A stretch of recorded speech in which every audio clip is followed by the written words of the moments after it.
We are big promoters in digital art and the new digital art scene that is now a secret by now, I guess.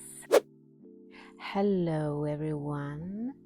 It's Sunday today at my place right now in the universe, and I hope you're all feeling good.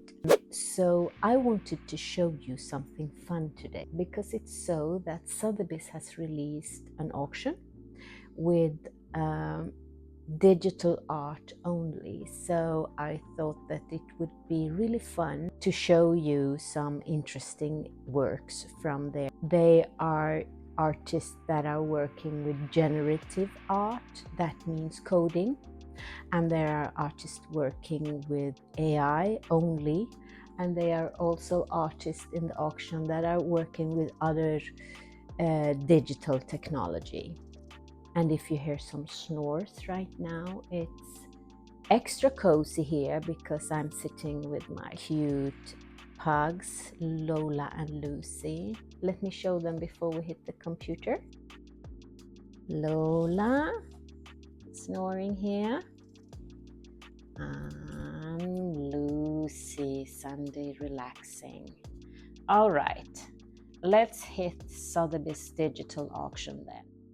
Okay guys, we are at the computer and hopefully everything is working fine. And we are then at the Digital Art Day sale at Sotheby's online auction, where they sell exclusively digital art from their own curation in combination with selling off a private collection, I believe. And there's why we might see some collectibles here in the form of CryptoPunks. I will get into that a little later. So let's start to scroll down and see what they have as a presentation of it. I will read a couple of lines here just so you can get a picture of their intent with this curation, right? Sotheby's is pleased to present our Contemporary Digital Art Day sale, an exciting event that brings together diverse forms of digital artworks, highlighting the many movements within the digital art landscape and exploring the dynamic interplay between artistic expression and innovative technological novelty. So yes, this is what excites me because there's so much new stuff happening in the digital art scene right now. Digital artists has been working for many decades already and totally marginalized. Generally, they have been working in the, in the margins of the scene. They haven't been contracted by the blue chip galleries or invited to the big museums. They have truly worked from their passion of combining technology and art. But in 2020, when smart contracts and the ability to combine digital files with the blockchain technology, it finally put digital artists in a totally new position, and they could sell off digital files as originals because you can now make original files that are not copyable. Basically the safest way to make an artwork unique today, and it provides provenance from when it was created to every sale it's going through. So it's a very safe system in that sense, and this has made it possible for artists to works with digital tools and expression to finally be in the forefront of the art scene, and finally being able to sell their work make perhaps a decent living, a chance to make a decent living of their passion and what they have contributed to the art scene,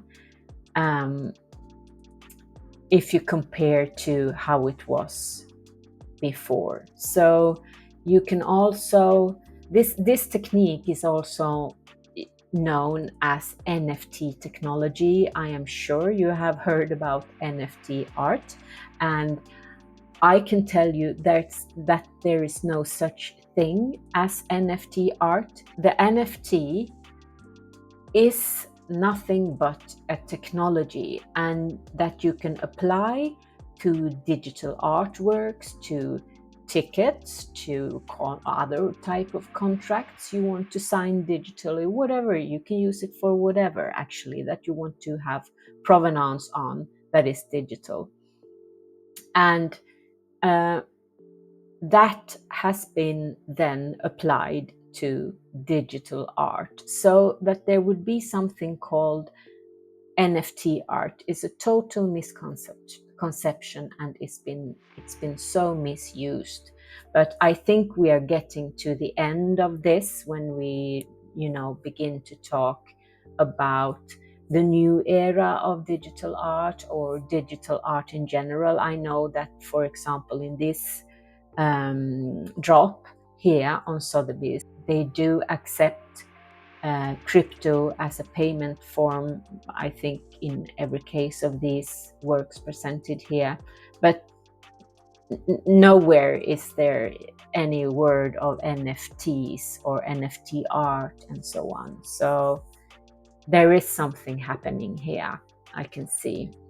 Let's read the final paragraph as well.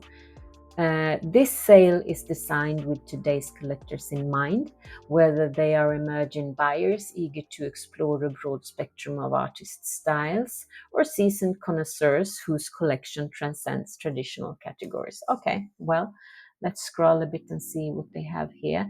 Yeah, this is a famous artist. His first name is Dimitri. Now I can't recall his last name, but we'll get to that. He works with generative art, I believe. So this means he is coding his work only, and he has become really famous for these abstract, beautiful, simple yet intricate shapes in two colors often that he does. So what do we have here? Okay, this is also a generative piece, I believe. So that means it's coded to get these abstractions. And female trailblazers. Okay, well, if female art is a category, it's represented here then very well. Emergent talent. And this is Dimitri as well, I think, in a different piece. I think this is Roope Rainisto, a Finnish artist working with AI solely. So let's take a look at the lots, the pieces they have here. Okay, we have Tyler Hobbs here. You saw that on the first page. And then we have CryptoPunk. This is not really maybe something you could call art, in the sense that this is more of a collectible. Larva Labs got very famous for their CryptoPunks, and it's a huge collection of pixelated portraits that they have done, and that are worth a lot of money these days. So let's continue. More of Tyler Hobbs. I think this is really nice. These abstractions he make, and it's fascinating to see that it's computer made and actually coded. But the expression is special like this. Okay, guys, it's Sunday and we're home, and life is not always perfect. So my Dog Lucy got something she wanted to have an opinion about. Never film children and dogs, right? Okay, let's continue. Snowfro is also a really well-known artist. He also works with coding and he makes beautiful abstractions like this. And he has a couple of versions here in this drop, I believe. Matt Deslarius also working with generative art coding. It becomes beautiful pieces like this. Yes, generative art. I can see it in the description. Dimitri again with this nice piece here. Reminds me of the letter K. And here are several generative artists coming up. Please feel free to visit this auction yourself and explore and take a look at these really amazing and interesting works. There's a couple more that I would really like to highlight here. Yes, Brendan Daves. He is a really interesting artist. He works with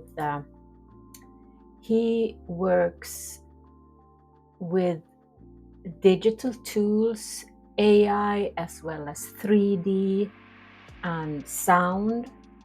And he usually makes dense versions of a memory or a place by taking loads and loads of images and collecting sounds, for example, from a specific place. I can see this piece is called In Harmony, Brooklyn. So this is obviously made in Brooklyn, New York. He's an amazing artist, I think, that he's been working for many years like this and exploring technology in arts.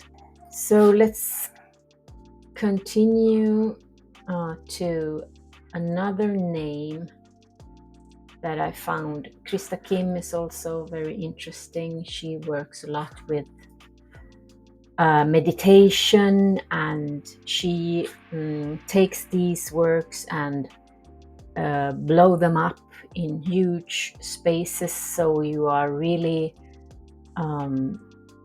interacting with them and are inside of the artworks when she's exhibiting them. Really worth to take a closer look at. And then I wanted to show you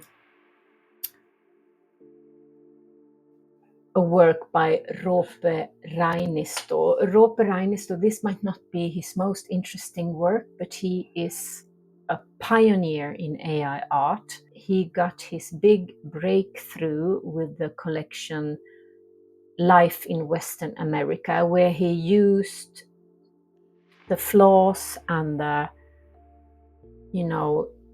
sometimes extreme faults that AI does in interpreting the information, the commando you give it when you want it to create images. So he has this really, they can first seem mundane with a really nostalgic aura among the images, but if you take a closer look at them, there are strange things going on in the images, and it makes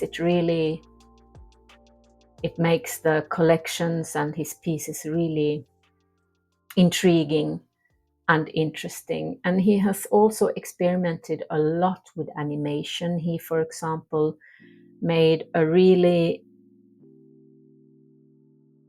fascinating, to say the least, short movie that was an interpretation of Franz Kafka's novel Metamorphosis. And he made everything in it with AI. It was the characters, the editing, the visual material, the voices, and the sound. Everything. It's a really fascinating piece, and I really want to highlight him, and I really recommend that you check him out. He's a really interesting contemporary artist. So I think I will end this short presentation here, and I really want to recommend you to go and check it out for yourselves. And if there are works here that that you find fascinating and interesting, please go and check these artists up. They have so much more works in their portfolios too. This was all from me today.